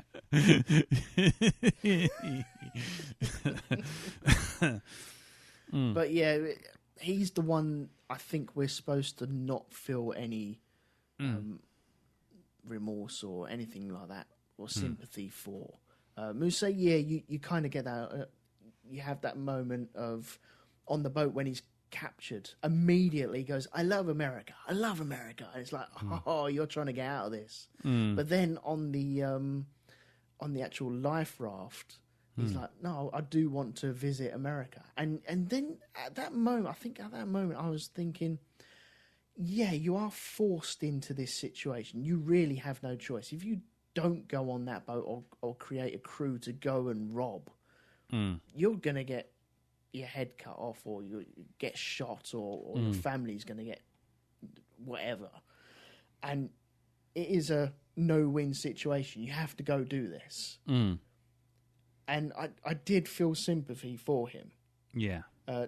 Najee, less so because he had like the boggly eyes that were scaring me. Yeah, and you go like, crazy eyes. Yeah, no, you would fuck me up. And if Mousse wasn't there to calm you down and be the captain, then you would just be ripping people's heads off, and this would be a pointless exercise anyway. You guys would be dead anyway.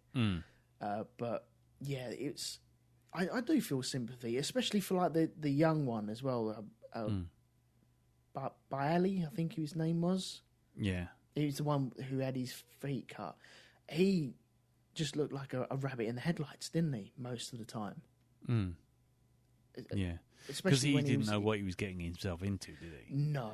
Which goes back to what I was saying before about, like, you know, it was the one thing the film seemed to try to do at one point was to try and engender sympathy with the pirates, and then immediately decided, you know what, actually, these guys are what they are. Just gun them down. It's like that sort of thing. I don't know. I think there was a little aspect of it there. I think it was. Yeah, there. I mean, towards their end was with the young guy with the cut foot kind of going, don't write. He's gonna lose his shit. Don't write. You know. But interestingly, I mean, we've done a few biographies, biopics in the recent months, and as ever, one of the things that keeps coming up with these things is, how accurate do you feel the film was. You know, how much information do you think you got, which was actually accurate, and how much of it was dramatized. And I decided to look it up, and I think some website, you know, gives you a percentage accuracy, and apparently it's 87% accurate. Really? Yes, as a recounting of everything, just taking into account things like stuff for you know dramatic flair and you know sort of like narrative brevity, you know.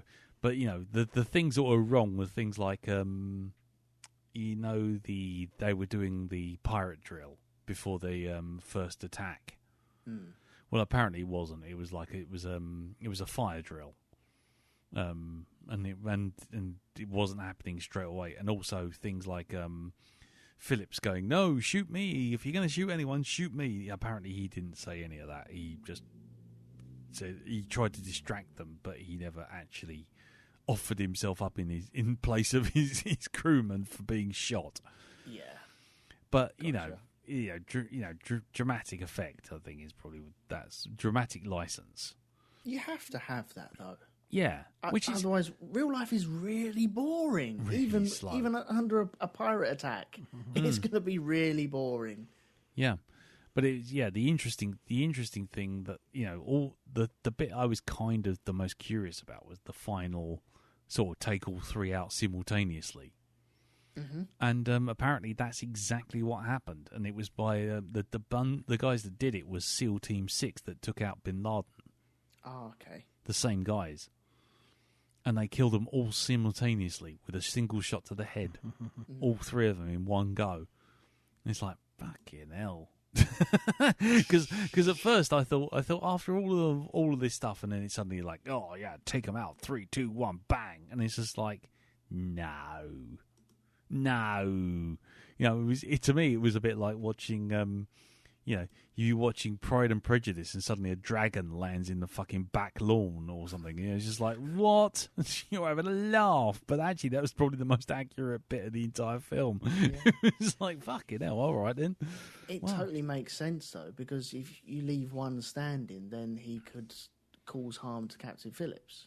Well, yeah, I get that. But I kind of didn't think they'd even taken them out that way. I thought that it was like, you know, there was another way, a more boring way. You know, we wheeled the life raft in and just pulled it on board the ship, and then just waited for them to just come out with like 1,000 soldiers standing around with machine guns. Yeah. Well, what I did a little bit of diving into the actual thing, very very briefly, not a lot actually, but from what I understand is that they did start running out of fuel, so they hooked up a line and said, look, we'll tow you to the mainland. And so they pulled them in, but they started reeling them in so they could get a closer shot, but, you know, shining all the lights down on them. And which is in the film as well, isn't it? Yeah. And, they brought them in. The thing I really like, I don't know if it happened in the actual real life, but the actual kill shots in the film of, right, stop the tow, and he just slowly moves into range. You're like, oh, that's so good. Because when he says stop the tow, the music goes quiet. Yeah, you got all this dum dum dum dum dum dum music, like heartbeat stuff, and it's really building up. And he goes stop the tow. Music cuts out. It goes quiet, and then they take the fire, and he's gone. It's gone. It's like, oh, it's so good. But when that pirate just slowly moves into range, you're like, oh, that's so good. Looks so amazing. Yeah, it is so well done. I mean, you know, say what you like about the rest of the film. If you got any sort of niggles against it, but Greengrass really can do tension. That's for sure, and direction. But how did you feel about Tom Hanks being like the captain? Because I don't know about you, but just like when you see Sean Bean on the screen and you go, yeah, he's dead within 30 minutes. I reckon he's dead in 30 minutes. Or you see, I don't know, Arnold Schwarzenegger, and you think, yeah, okay, someone's going to get told to fuck you, arsehole, within 5. You know, as soon as you see Tom Hanks, you just think, here we go. He's cuddly everyman Tom Hanks. He's all right. There's no. Right. He's lovely. He's going to be all right. He's going to get out of this. He'll be fine. Even if you didn't know the story. Did you find that, or did you just go with it because, you know, it's a good film as opposed to it's a good Tom Hanks film?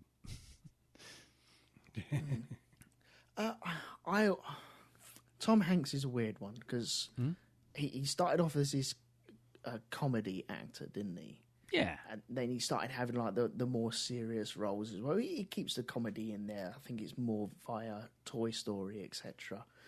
But he seems to be one of these characters. I flipping adore him. Everything that he's in, I really, really love. But in this role, it might be different for other people, but for me, he does it so well that he does blend into just a person. I'm not sat there looking at it going, but that's Tom Hanks. But that's Tom Hanks.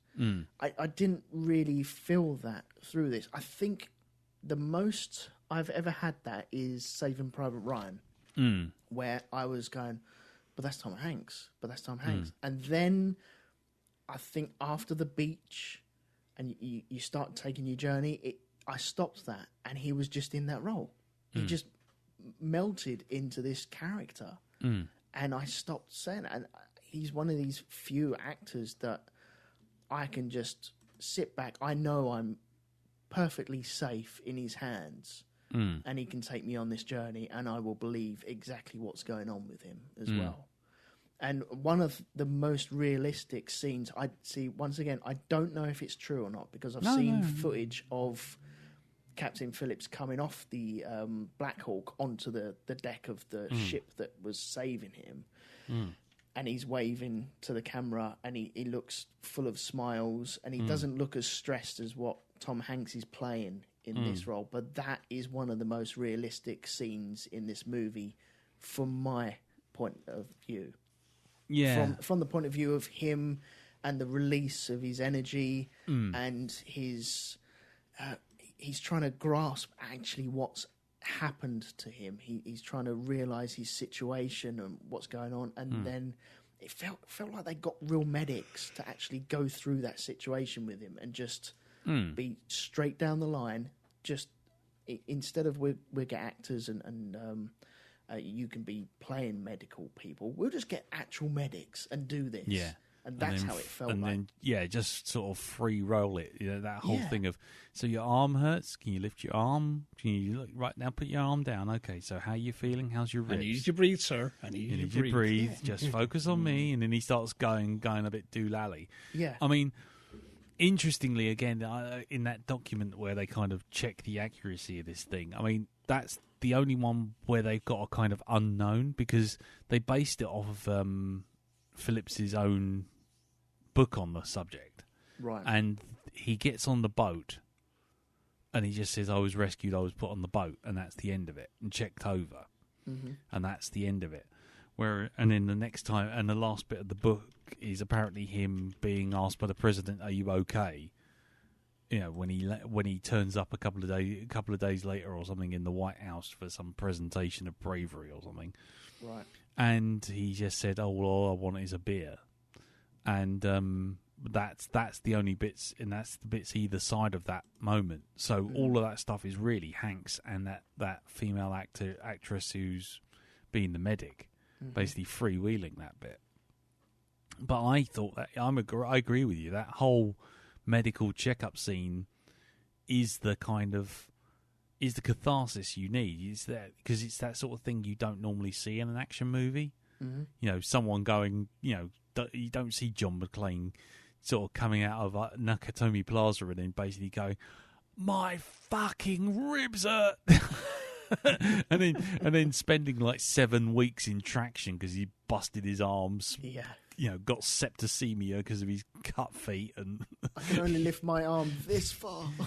Yeah, he's damaged his lungs because of smoke inhalation.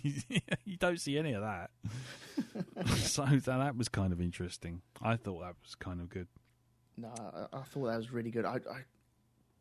as I said before, I don't know if they are medics or if they're actors or anything like that. But man, if they are actors, they done a bang up job because they were acting just like medics. It was like the tone that was going through and the order of operations that they were going through as well, the tone that they were doing, and it felt like Hanks was just riffing off of that as well. Yeah. It worked so well.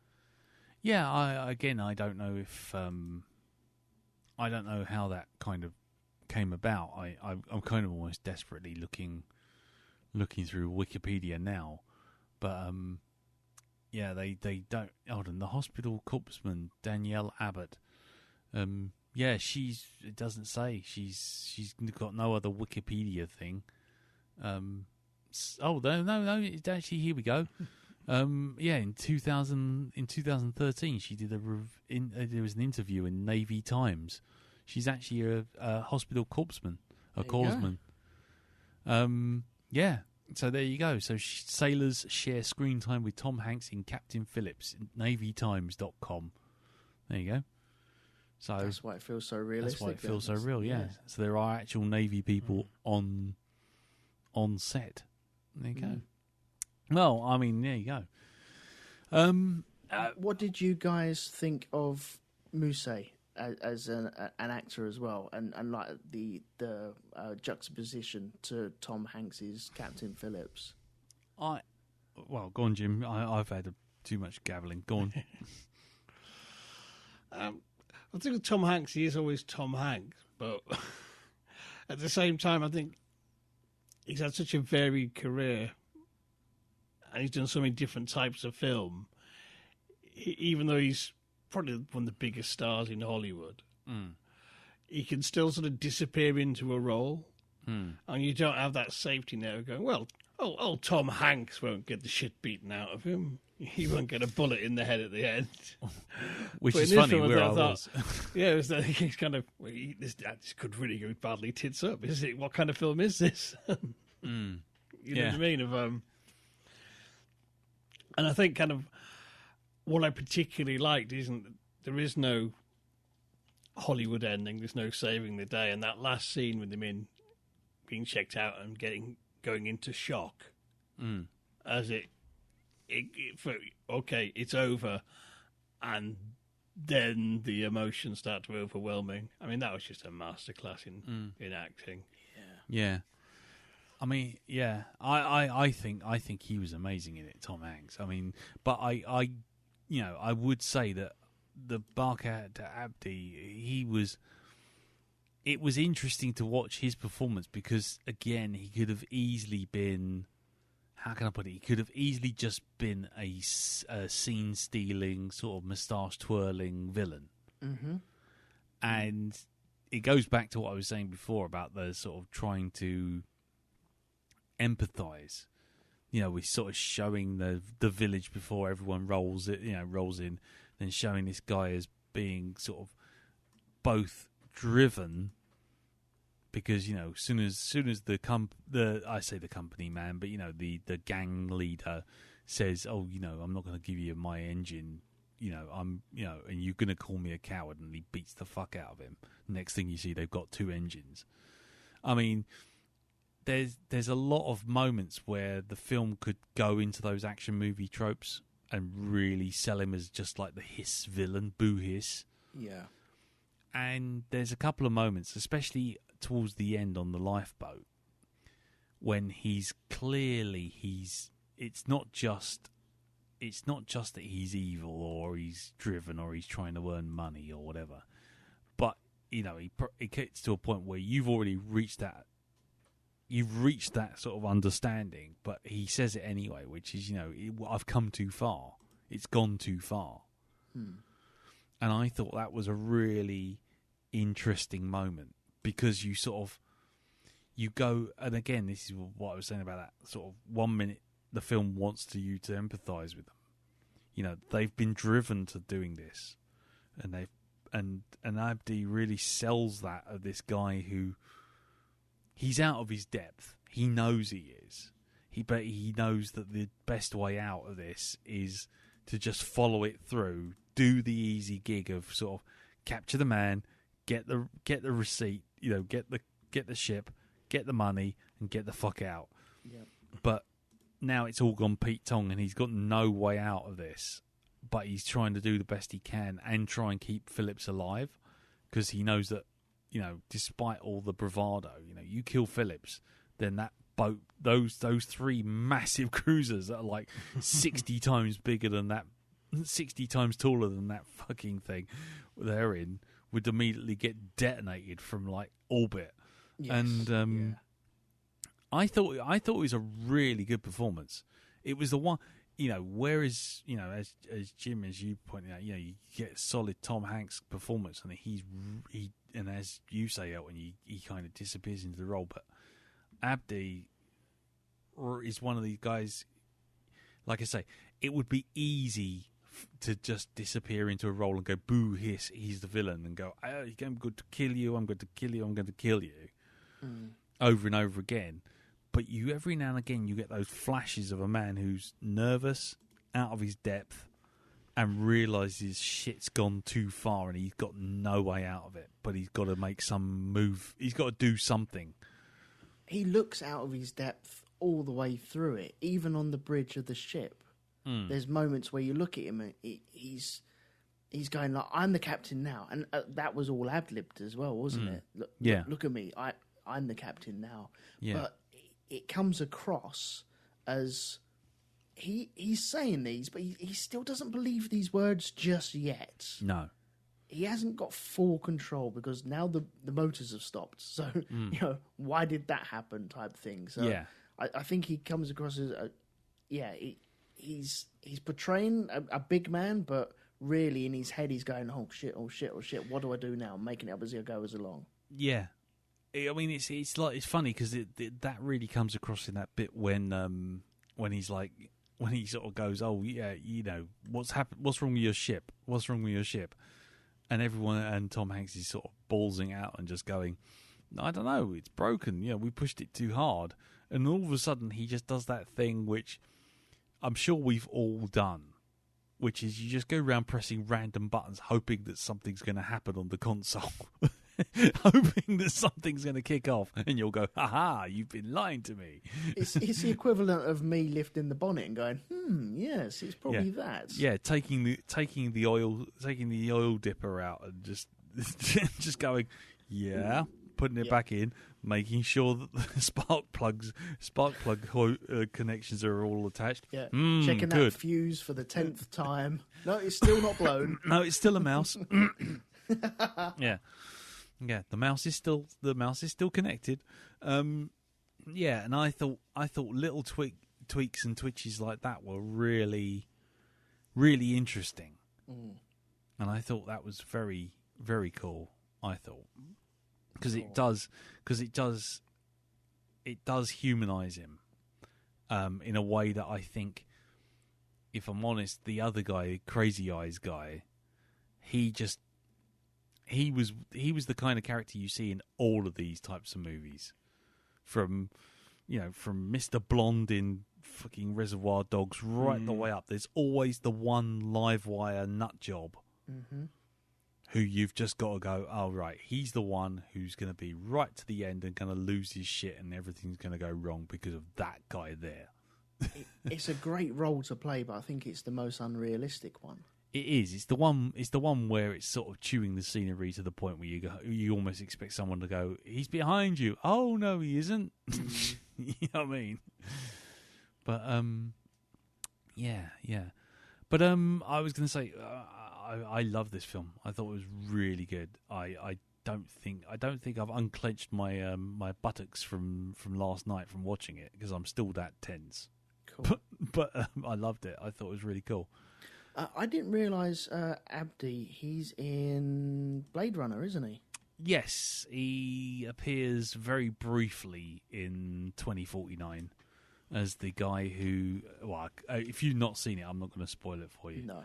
But, he plays a very similar role to in the first film with not fish scale, snake kind of guy. Okay.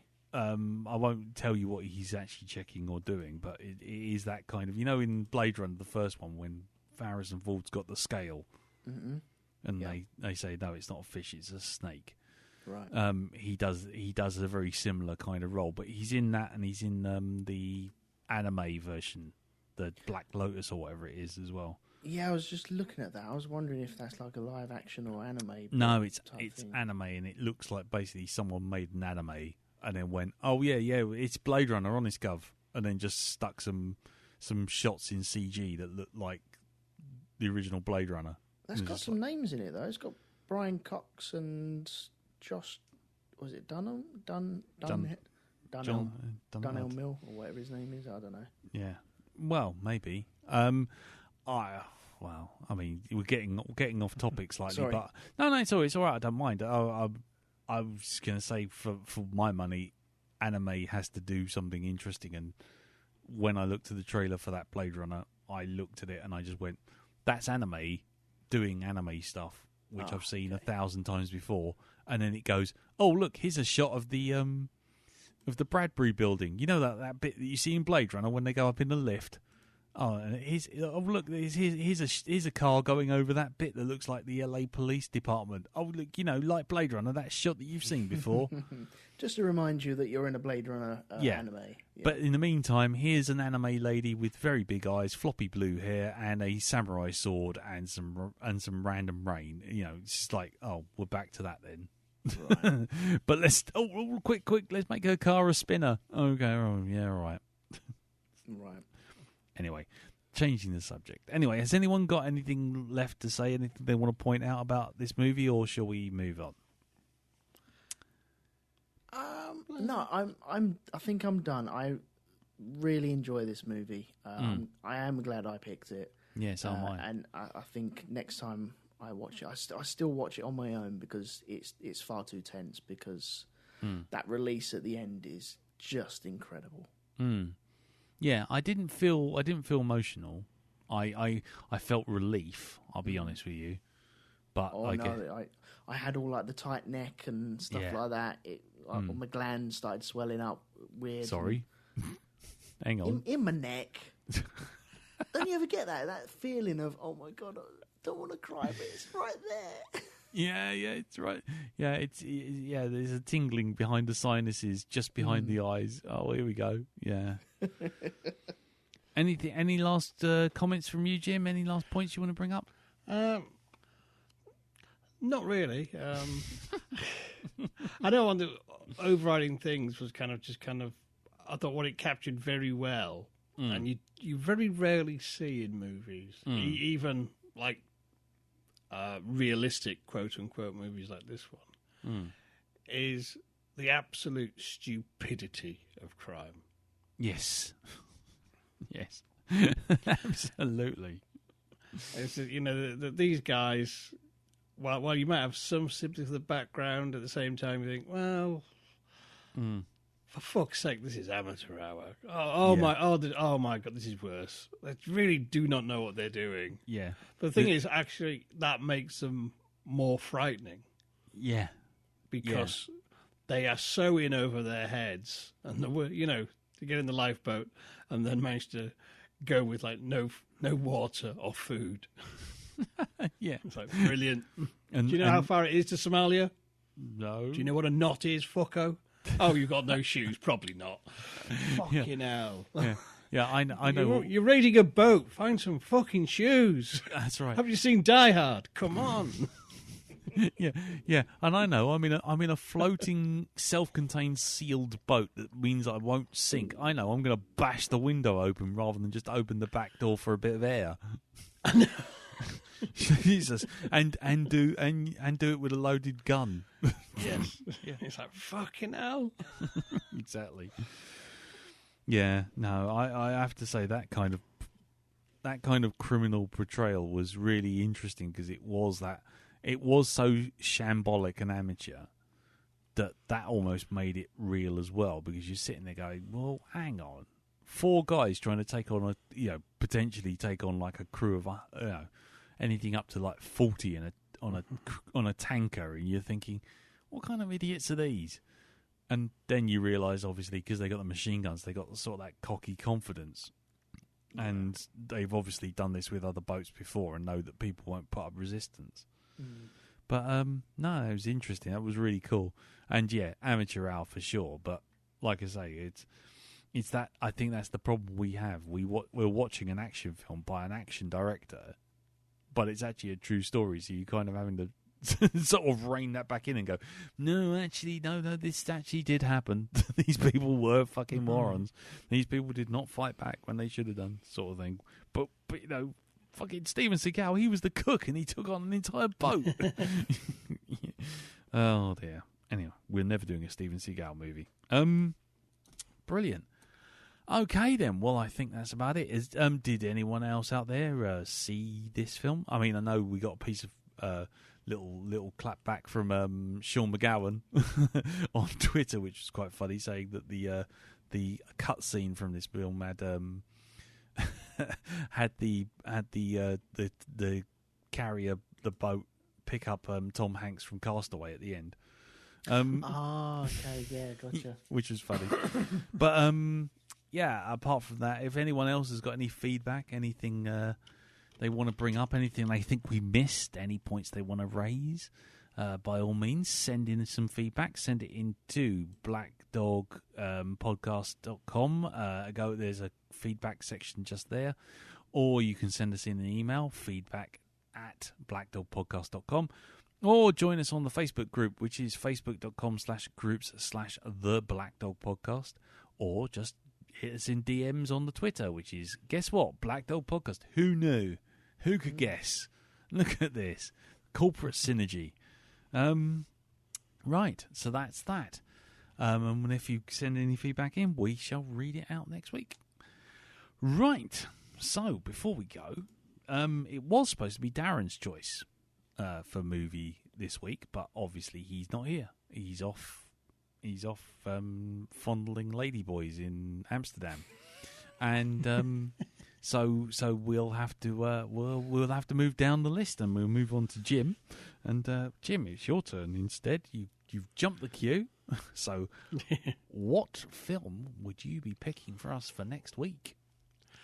Well, I've not seen this, so I have no idea what it's like. Lovely. But I've heard it is an exercise in absolute terror. Okay. It could be quite a grueling experience, I warn you now. Nice. Here we go again. It's definitely extreme cinema. Okay. And it's called Larmageddon.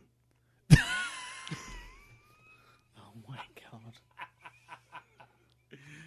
You know, without knowing it, you've made my eldest daughter very happy. Because we saw a trailer for this on Amazon the other week, and it was like, oh my God, we've got to watch this. And I'm like, I'm never watching this. And now I'm going to have to watch this. Thank you, Jim. Thank you very much. I thought we needed a change of pace. So. I was going to say, if you ever wanted to throw a bath bomb straight into the middle of this fucking tension month, that's really done it. Larmageddon. Larmageddon. Oh, my word. Well, you know what? I feel like we've done a right turn, like in Automan. You know, sort of like that car just literally turns 90 degrees. That's quite something. Well, congratulations, Jim. I think we might have a lot to talk about next week. Okay, so ladies and gentlemen, next week's movie is going to be Larmageddon. Wow. Amazon Prime. You can find that lurking. I mean, in streaming. Oh, Jesus. Right. So, we'll be doing that. By all means, send your feedback in. You know the places. Anything with a blackdogpodcast.com. Go for it. Wow. Well, anyway, so until then, wow. Yes, let's find out what's happening in other people's podcasts. So, Jim, tell us what's happening over at Hypnagoria Land. Hypnagoria, I'm continuing with my history of Universal Horror. Looking at some of Vincent Price's first movies. I've released a new reading this week. Nice. A little tale of sunlit terror called August heat, appropriate enough. Nice. And if I get it edited, the next few days should be releasing a new commentary club where me and Teresa sat down and watched one of our recent favourite movies for the umpteenth time, Dread. Oh, so good. Such a good film. Oh, wow. Cool. Okie dokie. And that's all over at hypnagoria.com. It is indeed. Lovely. Okay. And then over to you, Elton. What's the deal with Rogue 2 Media? Over at the Grand Prix podcast, we're still talking about cars going round in circles. Sometimes they're bashing into people and it causes controversy. So we've been talking about all of that over there. If you like four-wheel cars going round in circles, sometimes Mario three-wheel Kart. cars going round in circles as well. Mario Kart for grown-ups. That's it, yeah. Yeah. The only thing missing is a man on a cloud with a fishing line. Well, I won't we say. still we live in hope. One day maybe that might actually happen. On the Shonky Lab side, I have released the No Topic Special 2 with Mr. Darren Barnard, so you can go download that to your heart's content. Mm-hmm. And next week we'll be releasing a sports video games special as well. So, Sports video games. Yes, sports videos. We did a lot of video games with Darren earlier on in the year, and I didn't touch the sports video games, so I got Lee Harvey on to talk about sports video games. Oh, that's good, because otherwise you'd hear some terrible wanky noises from Darren about sports video games. Because we just to throw my 2 pennyworths in, we found out that quick shot joysticks, which didn't have micro switches, had leaf switches, were always good for games like Hypersports and Daily Thompson Decathlon, because all you did was you stuck the joystick at 90 degrees, you held the base, and you made a wanking move with your arm, and it slapped backwards and forwards like a lunatic. Like someone. But man alive, you went through them like anything, though, didn't you? Oh yeah. I was going to say, it did sound like someone was trying to slap a seal to death with a fish. Yeah. But it was many a Kempston quick shot joystick died in the Hypersports wars of 1987. Quick to the silica shop and get another one for £40. God, the silica shop in Sidcup. Yes. Oh my God! And was it Sidcup or Elton? I can't remember now. No, it was Sidcup. Cup. Yeah, go up to the top of Sidcup. That's it. Blockbusters, turn left, and then it's a left turn down there somewhere. Yeah, behind a pub. just along down the bit of the main road. It's just like a little white building, wasn't it? Yeah. Oh my God! And it always smelt like old feet and wet dog. Yeah. I used to love journeying out there, so I knew I was going to get a game. Yeah, all the windows were always fogged up, even in the summer, just because of just man sweat. Yeah. What we'll do this weekend, me and you would go up there and just stand outside a derelict building and go, Silica shop. Yeah, I know. Just it's like looking for the tape section of the tape game section of W.H. Smith's. Oh, don't. Yeah, I could go cruising records down Welling High Street and just look for Acorn Electron games down there now. Oh yeah, that's it. Go stand in that little alcove that W.H. Smith's always used to have with a sort of like with a ZX Spectrum 128, because it had the keys that you could just pick out. Yep. Yep. There you go. And then No C90 for old men. Yeah, and then just go buzz on the Auric Atmos. 10 buzz, 10, go to 10, and just have it go, and then run away. Anyway, But yeah, you can catch all my episodes over at road2media.com. Yeah, but they all sound like that. Yeah, that's right. Yeah. There you go. Basically got a free episode there. There you go. There you go. That's a little taster episode. So that's that. There's nothing from me. My Instagram is now dead. Not that anyone noticed, and I think my art station is about to go the same way. So that's the end of that. And yeah, you just find me wherever it's called Black Dog Podcast. You know, Twitter, Facebook.com, or yeah, that's it, or the website. So, just leaves for me to say thank you very much for listening. Thank you, Jim. Thank you, Elton. You're more than welcome. And thank you, definitely, Jim, for Larmageddon. Which we thank you next week, I suspect. No, we won't. I'm pretty sure we won't. I have. Like I say, I will be taking personal offence against anything that looks remotely like a llama within the next 12 months. I'll be finding Jeff Minter and punching him in the nuts. Another video game reference. And yeah, we shall see you all next week for Larmageddon. Until then, thanks very much. We'll take care and we'll see you next time. Till then, tatty bye. Bye bye. Ta-da.